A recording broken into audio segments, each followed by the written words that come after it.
Hak ni dia tanyanya, dia kata masalah kita kelik nebah. Lama nak baca tak tubik. Dia kata masalah kita kelik nebah.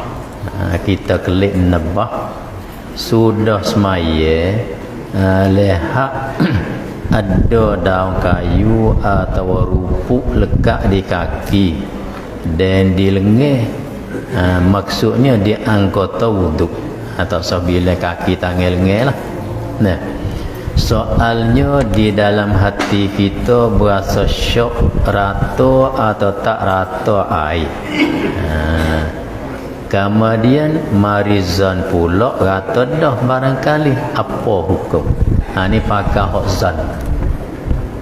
Sebab ia suruh menyampaikan air pada segala anggota sama ada mandi wajib atau anggota wuduk dengan jalan zan.